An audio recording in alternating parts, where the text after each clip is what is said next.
Ontem, enquanto eu assistia aquele teatro macabro, né, hipócrita da defesa da democracia, eu não conseguia parar de pensar no Ivan Pavlov. Para quem não conhece, Ivan Pavlov foi um fisiologista russo que desenvolveu a teoria do condicionamento. Como é que você pode, através de estímulos, produzir o comportamento? E ele utilizou no seu trabalho, né, cães, por isso que tem a expressão, né, cães de Pavlov.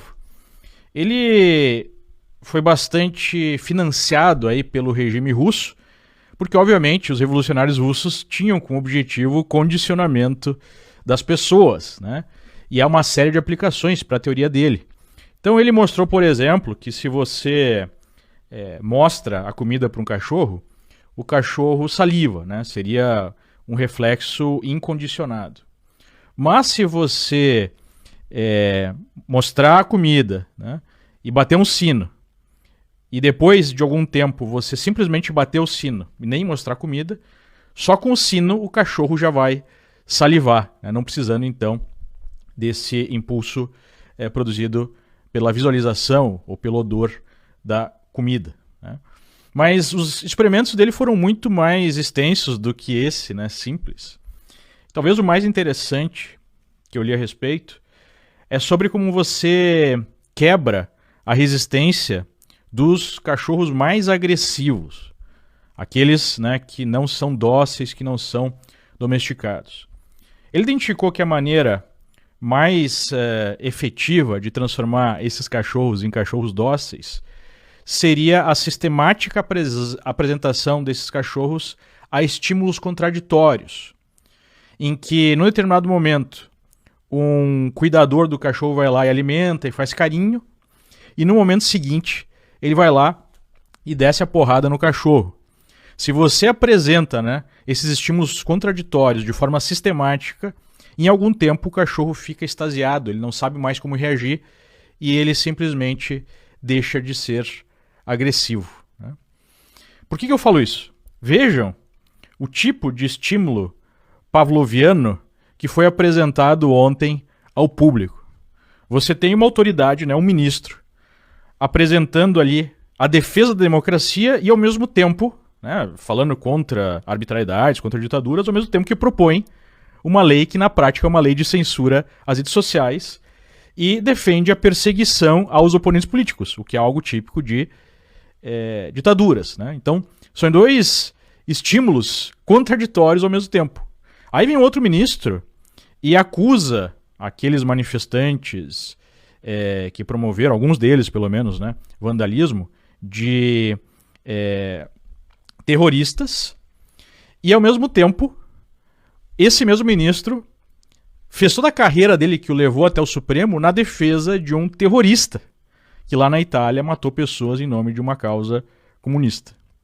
Mas aí, né, tem a cereja do bolo, onde o sujeito, né, que foi alçado à presidência da República faz todo um discurso de defesa da suposta democracia, quando o partido dele, o movimento político dele, os seus principais assessores passaram a vida inteira defendendo uma ditadura de esquerda. Ou eles não colocam aí Cuba como modelo de democracia, ou mesmo a Venezuela, em que ele afirmou que existia democracia até demais. Então, para eles, né, democracia, nós podemos entender dessa forma, é basicamente uma ditadura de esquerda, uma ditadura dos socialistas. E ser um fascista, como ele colocou, né, ele usou a palavra, o termo fascista, ou ser um antidemocrático é basicamente você ser contrário à ditadura de esquerda. O sujeito, né, criou junto com Fidel Castro o Foro de São Paulo, justamente para promover ditaduras de esquerda na América Latina. Mas essa fala dialética ela vai mais adiante, né? Ele defendeu que não deveria haver perdão às pessoas que se manifestaram lá em Brasília, algumas, né, promovendo vandalismo, outras sendo perseguidas só por protestos pacíficos. Não deveria haver perdão, sendo que ele, né, na prática, foi perdoado, as suas penas foram anuladas no maior escândalo de corrupção da história do Brasil, talvez da história do mundo. Ele foi descondenado em 2 processos em que ele foi condenado em todas as instâncias por corrupção e lavagem de dinheiro. Não podemos esquecer recursos, né, parte desses recursos que foram utilizados para financiar a ditadura cubana, a ditadura venezuelana e o próprio projeto totalitário do PT no Brasil. Não só isso, vários dos seus companheiros, vários dos integrantes do partido, até mesmo militantes de redação que estavam apoiando, né, essa lógica de sem anistia, foram aí agraciados com anistia, pois cometeram crimes sérios, inclusive, né, militando em organizações terroristas durante o regime militar brasileiro. Então, boa parte dessa turma é uma turma de anistiados de crimes graves. Tivemos até uma ex-presidente que integrou esse tipo de organização terrorista, né? Mesmo ela mesma alegando que não participou de nenhum crime nesse sentido. Mas, enfim, obviamente que esse discurso tem como objetivo gerar na população esse efeito pavloviano, né, de ficar sem saber o que fazer, de como reagir, e assim deixar as pessoas mais dóceis, aceitando melhor o autoritarismo em curso. Esse é o objetivo, né? A gente vê, por um lado, um discurso de sem anistia, de punição, né, de censura, e do outro lado vem o presidente do Senado dizendo que estariam tirando as cercas para a população entender que essa era a casa do povo. Como assim a casa do povo?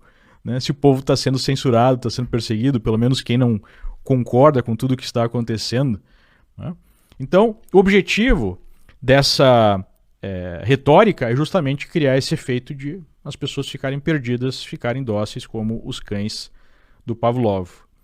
Mas aí vem um detalhe importante. Para isso funcionar, é preciso que haja o controle absoluto do fluxo de informações, que só esse tipo de discurso seja acessível, né, e a defesa desse discurso seja acessível ao público. Discurso que vai ser promovido por uma Globo, por uma Folha, pelos veículos de comunicação, que hoje são os órgãos de propaganda do regime, né, são as versões brasileiras do Pravda soviético, e não deve haver espaço para outros discursos que podem alertar as pessoas do que está acontecendo, que hoje basicamente são promovidos pelas redes sociais, que têm um mínimo de liberdade suficiente.